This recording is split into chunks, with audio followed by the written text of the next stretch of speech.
Assalamualaikum warahmatullahi wabarakatuh. Halo teman-teman, saya Eni Trimasuti, Prodi S1 Farmasi kelas 20A1 Fakultas Ilmu Kesehatan Universitas Buta Bangsa Surakarta. Kali ini saya akan menjelaskan tentang akar dan jenis akar. Akar merupakan salah satu organ vital yang dimiliki oleh tumbuhan. Akar berfungsi untuk memperkuat tubuh tumbuhan, menyerap air, serta unsur hara yang terkandung di dalam tanah, mengangkut air dan zat-zat yang sudah diserap dan dibawa ke tempat-tempat tubuh tumbuhan yang diperlukan. Terkadang-kadang sebagai tempat penimbunan atau tempat penyimpanan cadangan makanan. Pada umumnya, akar dibagi menjadi dua jenis, yakni akar serabut dan akar tunggang. Biasanya, akar serabut terdapat pada tanaman berkeping satu atau monokotil. Akar serabut hanya menyebar pada dasar batang akar. Namun, tanaman dikotil dapat mempunyai akar serabut. Dengan kata lain, harus melewati perkembangbiakan secara cangkok atau setik. Sedangkan akar tunggang ditandai dengan adanya akar utama dan lebih masuk ke dalam tanah dan mempunyai cabang-cabang akar lateral. Akar tunggang biasanya terdapat pada tanaman berkeping dua atau dikotil. Assalamualaikum warahmatullahi wabarakatuh. Perkenalkan, nama saya Elisa Niswatu Naimah dari kelas 20A1 Prodi S1 Farmasi. Selanjutnya saya akan menerangkan tentang tanaman bayam. Tanaman bayam merupakan tanaman yang memiliki nama ilmiah Amaranthus spinosus. Kata amaran berasal dari bahasa Yunani yang memiliki arti everlasting atau abadi. Tanaman bayam dikenal sebagai sayuran yang memiliki sumber zat besi yang cukup penting. Tanaman ini berasal dari negara Amerika tropik yang dulunya dikenal sebagai tanaman hias, namun sekarang sudah tersebar di seluruh dunia. Tanaman bayam memiliki klasifikasi Kingdom Plantae, divisi Magnoliophyta, kelas Magnoliopsida, ordo Caryophyllales, famili Amaranthaceae, subfamili Amaranthoideae, genus Amaranthus, dan spesies Amaranthus spinosus. Di sini saya akan menjelaskan tentang jenis-jenis akar dan penjelasannya. Yang pertama, akar tunggang. Akar tunggang adalah akar yang terdapat dalam tumbuhan dikotil atau berbiji dua. Akar tunggang sebenarnya merupakan nama lain dari sebuah akar besar atau pokok atau prima yang memanjang dan menjadi pusat dari akar-akar cabang yang ukurannya jauh lebih kecil. Akar besar dalam tanaman dikotil seperti tanaman mangga, jambu, jeruk, durian, dan lain-lain. Yang kedua, akar serabut. Seperti namanya, akar serabut berbentuk serabut dengan seluruh bagian akar menempel di pangkal batang bagian bawah dan ukurannya yang sama-sama satu sama lain. Jenis akar ini dijumpai pada bagian bunga yang memiliki berbiji satu seperti tebu, rumput, padi, dan jagung. Ada juga jenis akar berdasarkan fungsinya seperti berikut. Yang pertama, akar tunjang yang berfungsi untuk menunjang pokok dan berdirinya sebuah tanaman agar batangnya tidak roboh. Akar ini biasa ditemukan diantaranya dalam tanaman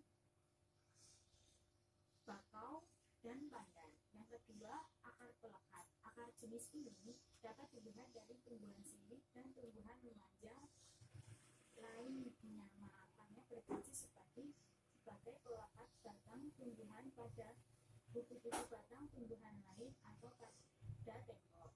Yang ketiga, akar gambus. Akar jenis ini tumbuh dan bagian atas batang dan menjalar ke arah bawah sehingga bentuknya seperti menggantung di udara. Ketika masih menggantung, fungsinya adalah untuk menyerap gas dan uap air di udara. Tetapi jika sudah menjalar ke bagian bawah permukaan tanah, fungsinya untuk menyerap kandungan air maupun garam mineral. Akar ini biasa ditemukan dalam tumbuhan bering. Yang keempat, akar napas. Akar yang dapat ditemukan dalam tumbuhan kayu ini tumbuhan tegak lurus di bagian atas sehingga muncul dari permukaan air. Tumbuhan yang memiliki akar semacam ini umumnya tumbuh di air, fungsi untuk mengalirkan udara dan kandungan air ke bagian atas tumbuhan. Yang kelima, akar menghisap. Akar ini dimiliki oleh tumbuhan parasit dan fungsinya adalah menyerap mineral dan zat makanan tumbuhan yang ditumpanginya. Yang keenam, akar lutut memiliki bentuk unik karena ia tumbuh ke atas dengan membengkok, kemudian kembali membengkok dan masuk ke dalam tanah seperti yang terdapat dalam pohon panjang. Fungsinya untuk membantu pernapasan tumbuhan. Terima kasih, semoga bermanfaat. Assalamualaikum warahmatullahi wabarakatuh. Assalamualaikum warahmatullahi wabarakatuh. Perkenalkan, nama saya Justin Murdianti. Saya dari Prodi S1 Farmasi kelas 20 A1. Di sini saya akan menjelaskan tentang akar tunggang pada bayam. Tanaman bayam memiliki akar tunggang dan tanaman bayam ini juga memiliki akar serabut di bagian atasnya. Akar tanaman bayam ini bisa menembus ke tanah dengan ukuran 20-40 cm, bahkan bisa lebih. Warahmatullahi wabarakatuh. Perkenalkan, nama saya Muhammad Hanifat Rohman dari kelas 20 A1. Berikut bagian-bagian dari akar. Yang pertama, leher akar, kolum radikis. Yang kedua, cabang akar, radik lateralis. Yang ketiga, batang akar, korpus radikalis. Yang keempat, ujung akar, apex radikalis. Yang kelima, serabut akar, fibrilia radikalis. Yang keenam, tudung akar, kalipitra. Yang ketujuh, rambut akar, pilus radikalis.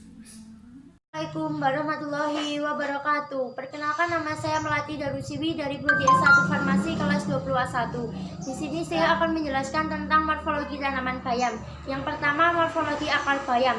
Akar tanaman bayam untuk berbagai jenis pada umumnya sama, yaitu memiliki sistem perakaran tunggang dengan akar serabut di bagian atasnya. Yang kedua, morfologi batang bayam. Tanaman bayam yang sangat mudah dikenali yaitu berupa tanaman perdu, tumbuh tegak dan batangnya tebal berserat. Yang ketiga, morfologi daun bayam. Daun bayam biasanya berbentuk bulat telur dengan bagian ujung daun agak runcing. Yang keempat, morfologi bunga bayam. Bunga bayam merupakan bunga berkelamin tunggal yang tersusun secara majemuk dan berwarna hijau. Yang kelima, morfologi buah dan biji bayam. Buah bayam berbentuk lonjong dan berwarna hijau. Biji bayam berwarna hitam mengkilat dengan panjang antara 0,8 sampai 1 mm.